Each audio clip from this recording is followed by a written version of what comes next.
Good morning everybody and a very warm welcome to Ringwood South, and today is the big summer heavy duty layout update with a couple of announcements to make as well, because there is so much to talk about and I'm very excited about this one. Yes, I'm very excited. There's so much to tell you, so hopefully you'll enjoy it. I'm guessing that this video is going to be quite long because there's a lot to talk about, and I've got a couple of announcements, and that's what I'm going to talk to you about first, because I was meant to tell you about them on my last video when I did the live stream with Dave, but as you guys probably who watched that live stream probably noticed, we kind of got a bit carried away and I completely forgot all about it, quite frankly. So the first announcement is there's a GWR festival in Swindon on the 8th and 9th of September, which is a Saturday and Sunday, and I'm planning to attend. I've spoken to one or two people, and it seems like the general consensus seems to be the Sunday the 9th of September would be the day that I would be attending the festival.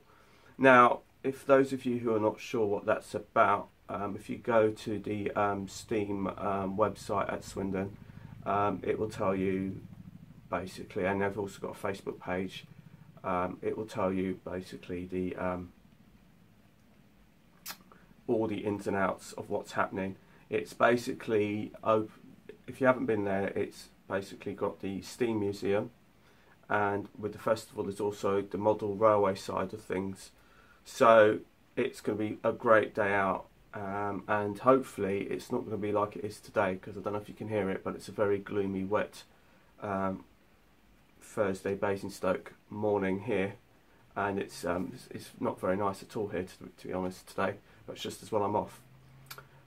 So yeah, so if you're interested in that, you can even Google it, just GWR Festival Swindon, and it will come up with the dates, which is September the 8th and 9th next month, which is only about 4 weeks away. 3-4 weeks away. And like I said, it's got the Steam Museum, it's got the model railway side, and also for those of you who are interested in going, we might even be able to get a ride on the 800 for those of you who maybe not experienced that.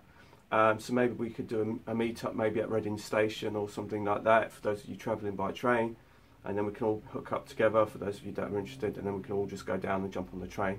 So that's one idea, or we can all just make our own way down. It's entirely, you know, I'm going to go via train, and I think Dave from Dave's videos, who did the last stream with me, I think he's going to be attending as well. And he also put up a fantastic video yesterday with the Union of South Africa, A4 Pacific, going through Basingstoke. So if you haven't checked that out, then go to his channel and have a quick check out of that.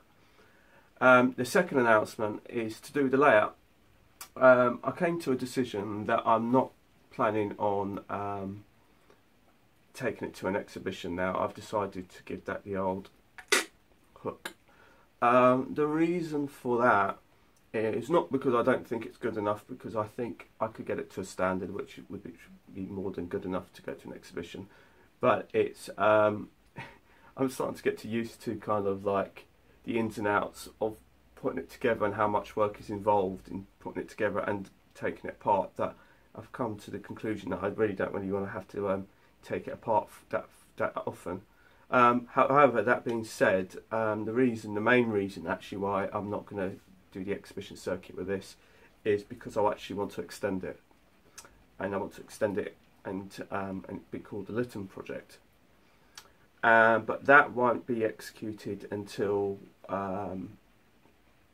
basically until I move somewhere more permanent. Those of you who follow me from Bergen know that I had to move, and so I managed to find this place, but I'm on the housing register, and I'm hoping to be relocated somewhere more permanent, so I don't have to have this upheaval again.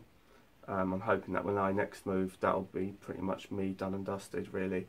But obviously, because I don't know the dimensions of the next place I'm going to, I can't really extend the layout. Whereas for now, I've got more than enough to keep me going with Ringwood South to get it up and running. I've still got so much to do. However, that being said, there has been a huge amount done. Some has been more obvious than others. Also, just to show you, I bought this, which is, I'll show you the packet. It's empty. The reason why it's empty is because I'm using it right now, right this very second. Basically, I'll take the mobile off the tripod, and I'll show you. I bought a clamp, and this clamp is basically attaches to any generic tripod, and basically it's specifically for mobile phones. And one of the reasons for buying this was partially because of my stream on Sunday. Actually, it kind of really came across that I really had to do a lot of messing around to try and get a half decent picture, and I didn't really want to be really careful with it because I didn't want the camera to go flying around. So now, hopefully with this clamp, it's going to be a lot more secure, a lot more stable. And I mean, I guess to be truthful with you, it was all part of the fun of the stream anyway. I mean, I don't think it really detracted too much from the fun of the stream, but it just, I guess from my point of view, makes it a little bit more professional in that kind of sense. The other thing I wanted to talk to you about before we get onto the layout update is I've been using, on my last stream that I did on my own was all about trees, and that was kind of one of the armatures.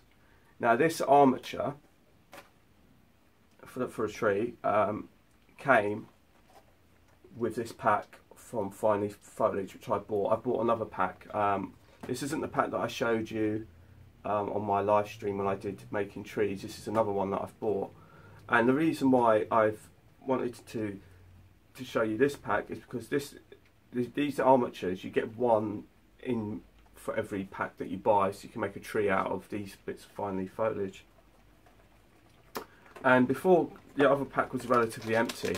I thought I'd show you this pack because this is still full, to sort of see what you kind of really get in terms of what you get in the actual box, which is this thing here.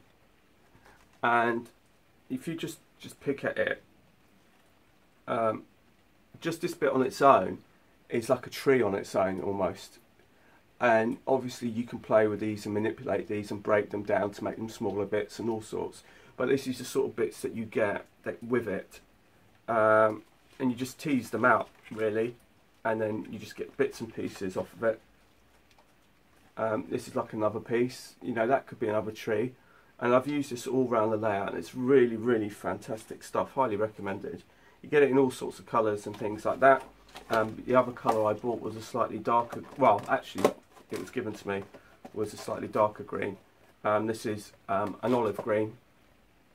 So I'll be using this more and more on the layout, but I thought I'd show you this pack before I started using it because it's still pretty full, and what you actually get. And like I said, you do get one of these armatures for a tree, so you can actually make a tree out of these things as well. One of the other things I've got to add to the layout, but I haven't done it yet, is I've got it. This is a little fret for a speedball sign, and I've started painting it up, and basically it's got all kinds of speed signs and stuff like that, like the old school BR speed sign. So that needs to be finished off so I can start adding those to the layout. That was a little fret that came from Spain via eBay, so I'm now in the process of doing that. So that's one of the bits, but let's get on to the kind of crux of the kind of layout update. So I'll speak to you shortly. So here we are at my warehouse end of the layout, and basically the first thing you'll notice is the back scene. And basically I'm going to give you a quick pan round of the back scene across the whole layout before I'll go back and focus on this warehouse area. So I'm just going to pop out a bit, and I'm just going to pan it out so you can see it. So it's going to jump in and out of focus for a little while. I'm going to try and move the tripod slowly so you can see what I've done with the back scene.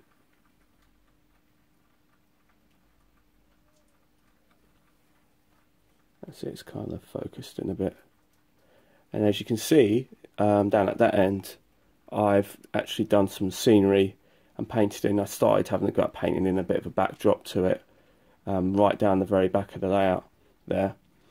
Now I have to say, this is probably the most easiest back scene I have ever done, and why I've never done this before I will never know.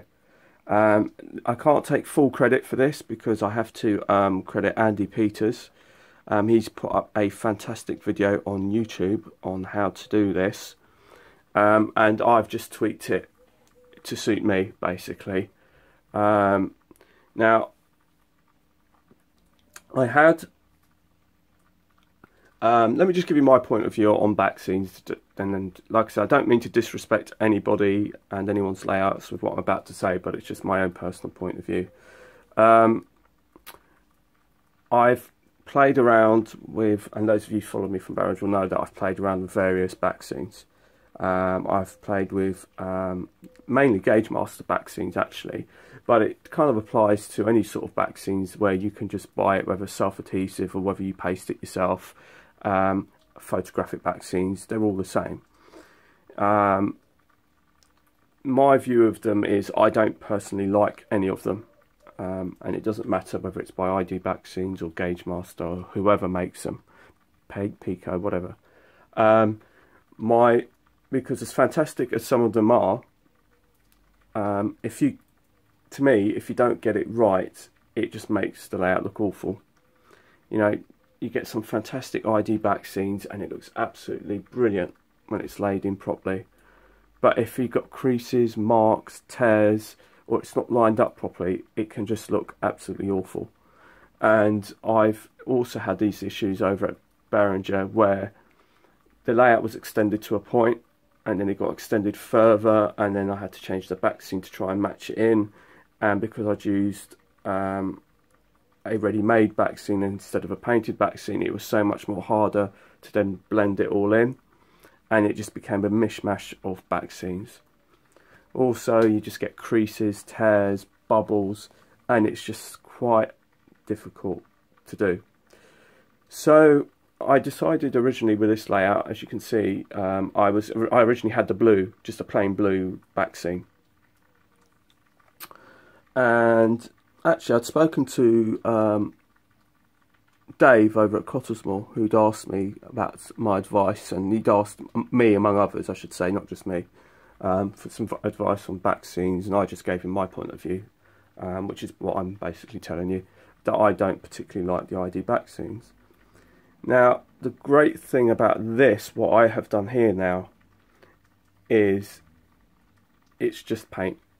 It's not going to crease, it's not going to rip, and if you get it wrong, you just paint over it. It's as simple as that.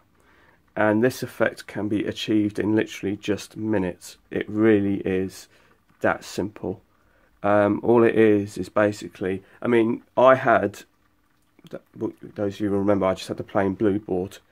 So I had to paint it white. So basically, essentially, if you can start with a white board, that's ideally what you want to do. I went to Wilko's and got the cheapest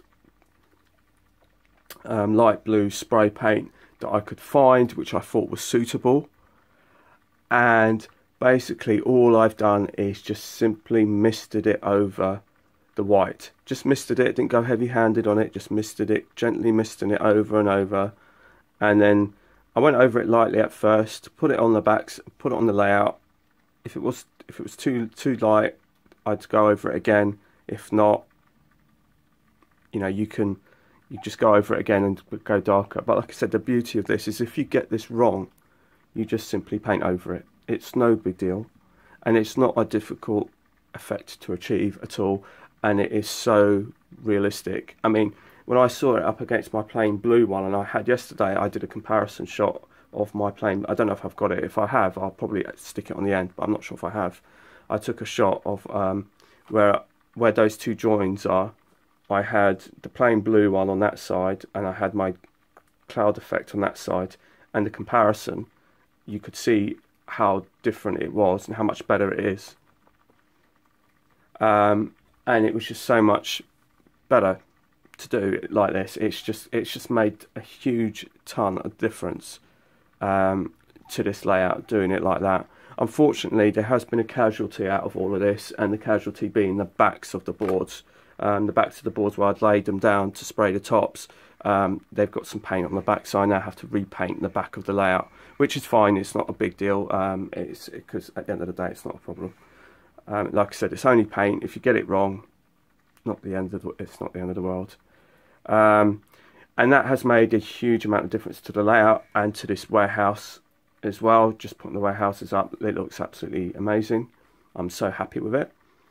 Also, I've added a sign there, and there's a signage down there. Down this end, I've added some shutters, which I've also done. And as you can probably just about make out, there's also, let me just get my finger into shot, there you go. There's a hedgerow that's running along here. And that hedgerow, it runs all the way along here. And that also comes towards the front of the layout, which is something else I've been working on, which is down this yard here. This isn't finished by any stretch of the imagination, but this is just a yard that I'm just simply working on. I've just added a few bits and pieces. This little vehicle down the front here, if I can zoom in on it. Let's see if we can zoom in on it. There you go there. I don't know how good this is going to come out on the big screen, but that little vehicle there is basically a newbie. Let's zoom right out on it so we can capture that. So that's where we're at that end of the layout. Also, I've also been doing some work on this modular section here. I've also added some, there's my finger, there it is. I've added the You're in the Strong Country board. I've added some more foliage just to get tidy, and I've tidied up those trees as well over there, because those were the old trees from Beringer that I salvaged. So I should add that the live session I did on making trees, I had so much bushes left over and clumps left over to make bushes, that all of that you see there in the middle there and all along there are all what was left over from when I made the trees.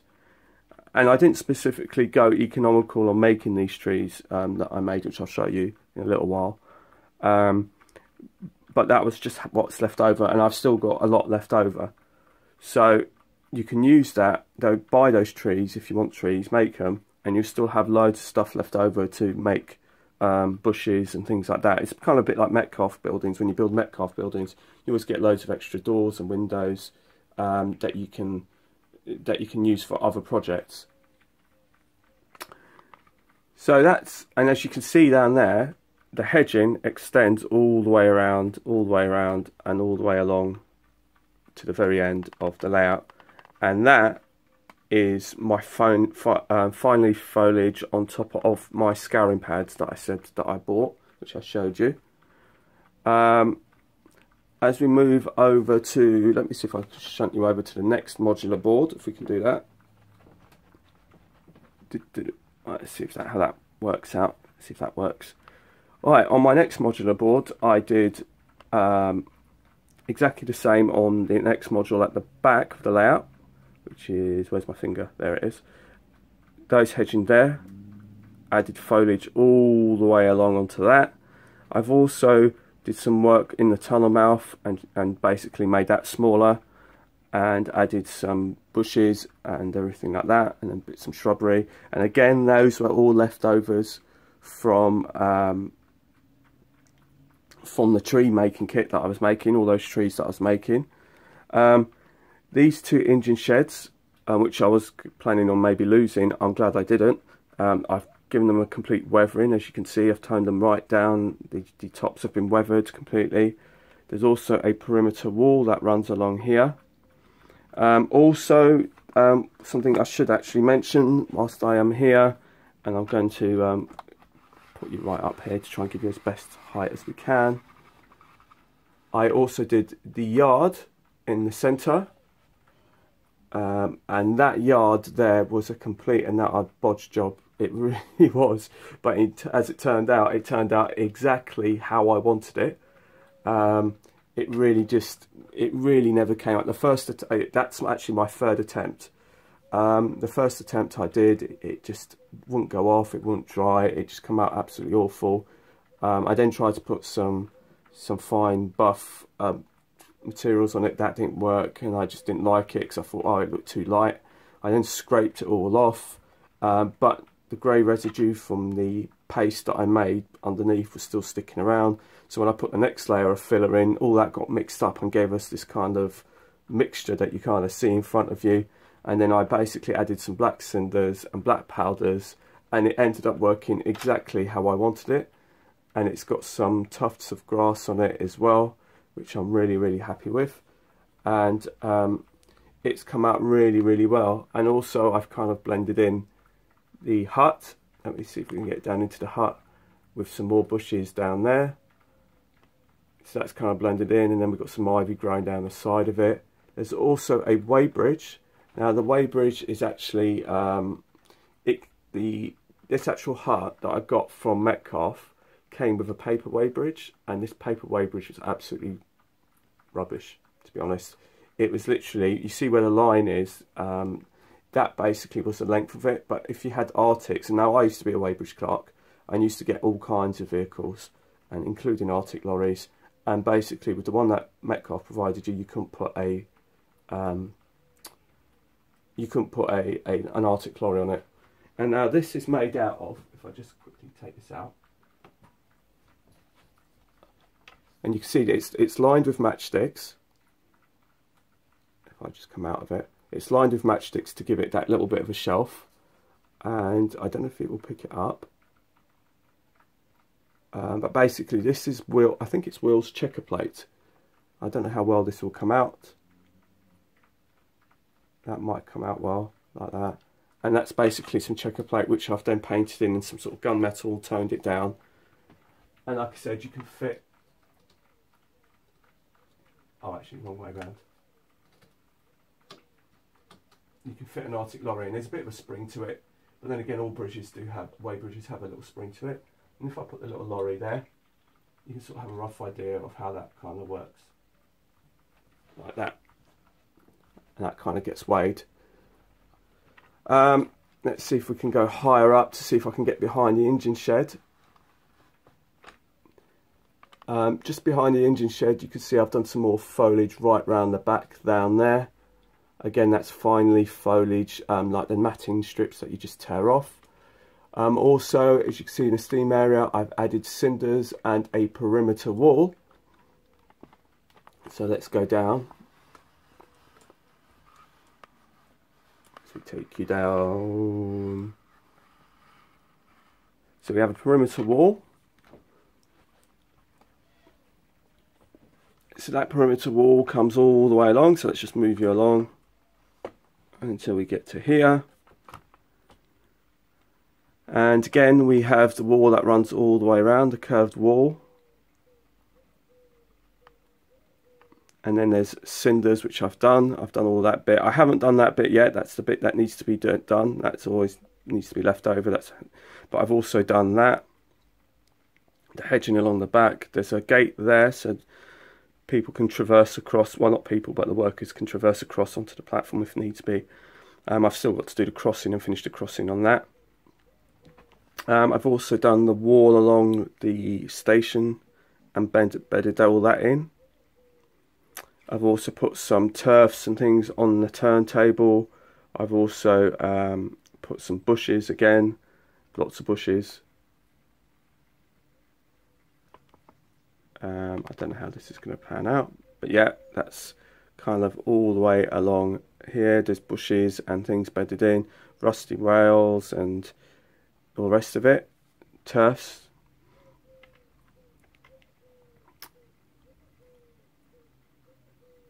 And then we come to sort of like this area of the layout, which we'll try and zoom in a bit.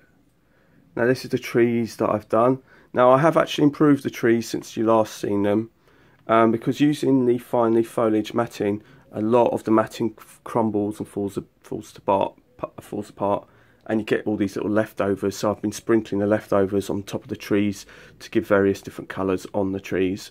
What I'll do is I'll take the camera off the tripod in a minute and I'll have a bit of a closer inspection I've also done some work on the railway, on the station itself. I've added some fencing around there and some trees. The trees are leftovers from Barringer, which I'm sure I think I told you in the last live stream that I did with the trees. The fencing come also from Barringer. They were the ex-fencing from Offord on the Hill station, which used to run in my kitchen. And I also made a bridge. And the Lytton project, when it gets extended, will get extended through that bridge outwards. Right, so it's going to plan this out because otherwise it starts getting a bit pixelated. I didn't really want to do this on a live stream, a live update, because I thought that the quality wasn't really going to be that great. So I'm now going to take you off the tripod and right, so I'm now off the tripod. So let me just quickly show you my little gadget. This is my little clamp, and this is my tripod. And basically, it's just a standard clamp and a standard tripod, and it is absolutely fantastic. It was a bit pricey, but I think it was well worth the money because it does a fantastic job and it's really stable. So hopefully now for my future live streams, this will be an absolute sort of treat. Now it'd be more stable and a bit more professional. So let's get down and a bit more down and personal. So like I said, here is my sort of newbie, and obviously just gives you a better idea of what the actual yard is made up of. And I've just had some bits, again, bits from Barringer. Nothing wasn't, you know, it wasn't stuff that I specifically bought. It was stuff that I had left over. Just trying to make the most out of what I had. This also came from Barringer. This came out of a freebie kit and I put together. But this is kind of the yard. And considering that this kind of got a bit bodged up, it came out absolutely perfect, the way exactly how I wanted it. So as you can see here, you've got a better view of the weighbridge and what it's about. If I just reverse that out, you can see it's the checker plate from Wills. And then you've got the foliage and bits of tufts on here. And also that I've done through there. And you can see, and that tree in front is actually a piece of fine leaf foliage. And so is this here, this bit here, that's like a bush. That little sort of like lighter green bit just there. And like I say, you can have a bit of a closer look at the background.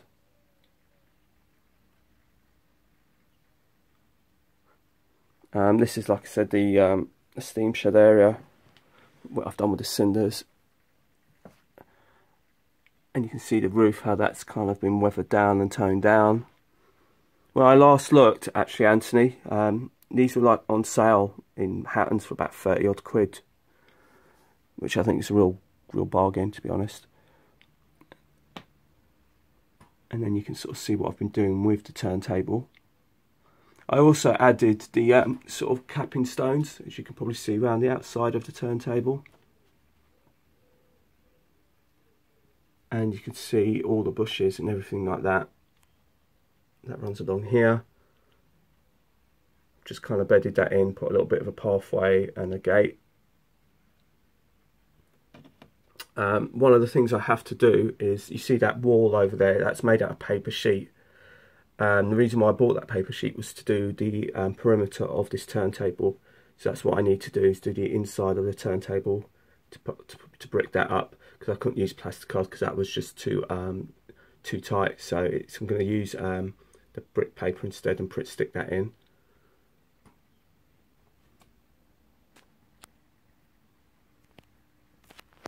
So here are my trees, and like I said, I've been sprinkling a few other bits and pieces on them, just to give a bit of another dimension and mix them up a bit.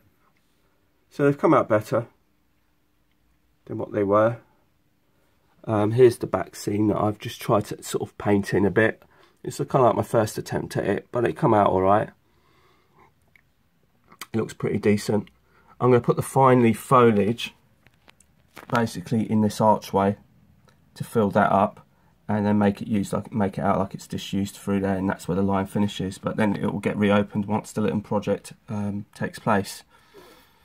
So we've got some more trees here. Like I said, I painted these are the fencing that I got from Behringer, which I've just repainted. I've got all the signage still to put up, and I've also got to paint up in the Southern Region green now, because this is all in the sort of British Railways darker green, so I'm going to repaint this into the Southern Region green, which I've got the colour for, I've got the paint for, so that's something else to do on the layout.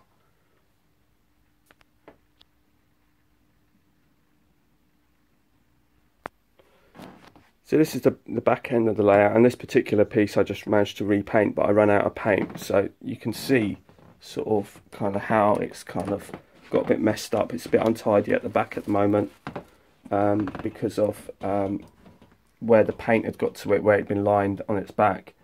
But that's not really a big deal, because I'll just get another tin of paint and I'll just sort of paint that over. So that should be good. At this point, actually, before I forget, I should give a shout out to Gary over at Cheeky Tech, because this is my Prodigy Gauge Master. He owns one, and he also has the advanced version. And I'd had a conversation with him about the cable that you get from Gauge Master. It was only about, I think it's about 2 meter cable, which is kind of a bit of a tight stretch to get from one end of the layout to the other.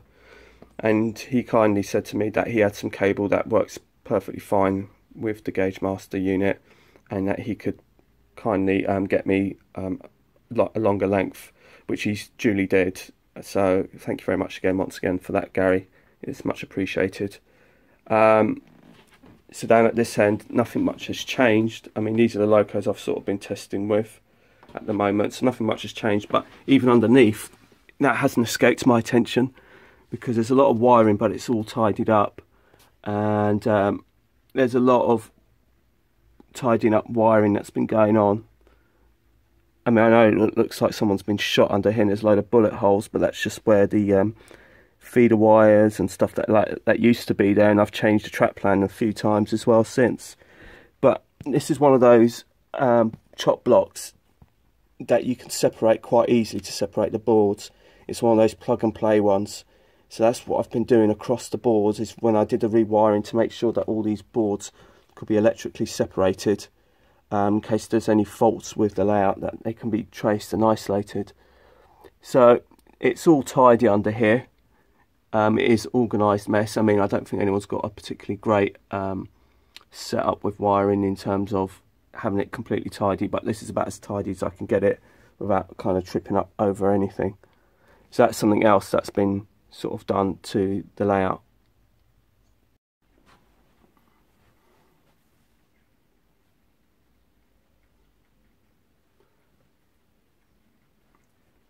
So here we are, back on my couch. Seems like a lot of effort, to be honest. Just like you're not getting out of breath out of all that. So I hope you've enjoyed my layout update for today, because I did check when I last did an official kind of layout update, and I only watched about 10 minutes of it, and I realised just how much the layout had completely changed since I last did it, that I just switched off, because I just thought this looks nothing like how I had it. And I think that official layout update was only about a few months ago, possibly. I know I sort of did one in between my in one of my live streams. I think it was a tree making one that I did, and I sort of did a pan round of the layout update, and I kind of did one then. But the thing is, with the streams, you just don't get the quality of the actual picture. You know, it kind of gets a bit pixelated and gets a bit lost. So hopefully doing it like this, you can see just how much it has changed and how much effort's gone into it and what has actually been done. And also it gives you a better perspective and a better idea in case you'd like to try anything yourself, or if you have any questions and say, oh, I like how you've done that, is there any chance or whatever, you know, you can by all means ask or leave comments or whatever. So thank you so much for tuning in. And like I said, don't forget, September the 8th and the 9th is the GWR Festival in Swindon.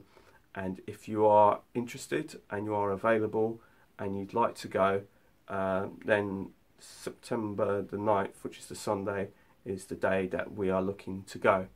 And all the details are on the Steam website. I believe it's about £12.50 to get in. And then obviously you've got to add your own personal travel expenses depending on where you're coming from. But it should be a fun day out for those of you that are interested and that would like to come. Either way, what I'll do is I'll record that when we do go eventually. But like I said, until the next time, take care, and thank you for joining in, and thank you for watching Ringwood South. So bye for now. Bye bye.